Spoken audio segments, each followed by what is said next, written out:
Arun plus TMT கம்பிகள், யானையின் பலம்.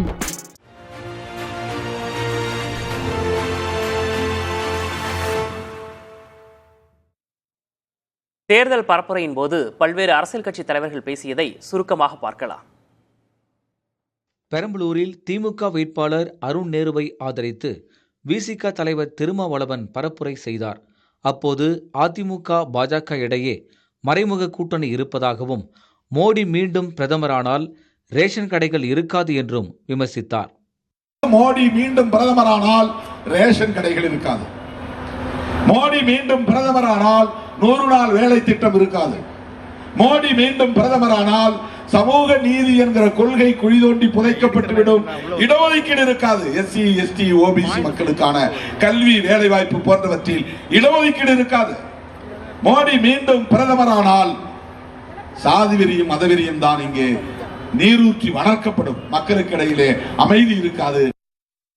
கரூர் பாஜக வேட்பாளர் செந்தில்நாதனை ஆதரித்து கிருஷ்ணராயபுரத்தை அடுத்த புலியூரில் பரப்புரை செய்த தமிழ் மாநில காங்கிரஸ் தலைவர் ஜி.கே. வாசன் காங்கிரஸ் எம்பி ஜோதிமணியை விமர்சித்தார்.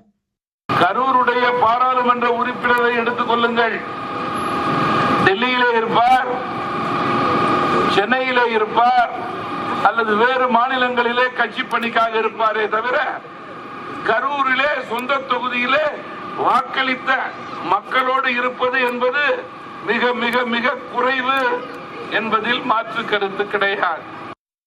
தென்காசி மாவட்டம் இளஞ்சியில் திமுக வேட்பாளர் ராணி ஸ்ரீ குமாரை ஆதரித்து முக்குளத்தூர் புலிப்படை கட்சி தலைவர் கருணாஸ் பரப்புரை மேற்கொண்டார்.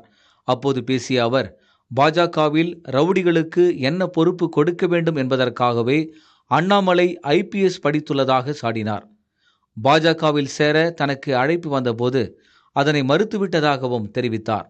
என்னை யாரும் என்ன வற்புறுத்தி எல்லாம் என்ன பிரச்சாரத்துக்கெல்லாம் என்னை யாருமே கூப்பிடல. ஆனா படுத்தா தூக்கம் வரல. கடந்த 10 ஆண்டுகள்ல நம்ம நாட்டினுடைய நிலைமை இன்னைக்கு உலக அரங்கில இந்தியாங்கிற ஜனநாயக நாடு 36வது இடத்துல இருந்த ஜனநாயக நாடு இந்த கடந்த 10 ஆண்டுகளில் மோடியினுடைய கீழ்த்தரமான மட்டமான நிர்வாக திறனற்ற ஒரு ஆட்சியினால இன்னைக்கு கிட்டத்தட்ட 140வது இடத்துல இருக்கு. இதை விட ஒரு அவமானம் நமக்கு வேற என்ன இருக்கு? தேனி மாவட்டம் லட்சுமிபுரத்தில் செய்தியாளர்களை சந்தித்த திமுக வேட்பாளர் தங்க தமிழ்ச்செல்வன், தங்களுக்கும் அதிமுகவுக்கும் தான் போட்டி என்றும் டிடிவி தினகரனுக்கு இங்கு அடித்தளமே இல்லை என்றும் குறிப்பிட்டார்.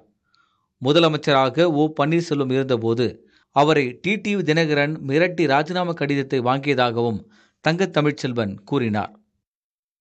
அம்மா இறக்கும்போது அண்ணன் ஓ பன்னீர்செல்வம் தமிழ்நாட்டோட முதலமைச்சர் விட்டிருந்தா அதிமுக 5 வருஷம் நல்லா தான் ஆட்சியாக நடத்திருப்பாங்க. அவரை கூப்பிட்டு வீட்டில் அரட்டி அடித்து ராஜினாமா கடிதத்தை வாங்கினது திரு டிடிவி தினகரன். நான் சொல்லலை, அன்னை பன்னீர்செல்வம் தர்மயுத்தம் நடத்தும் போது ஒவ்வொரு கூட்டத்திலையும் பேசினார். அருண் பிளஸ் டிஎம்டி கம்பிகள், யானையின் பலம்.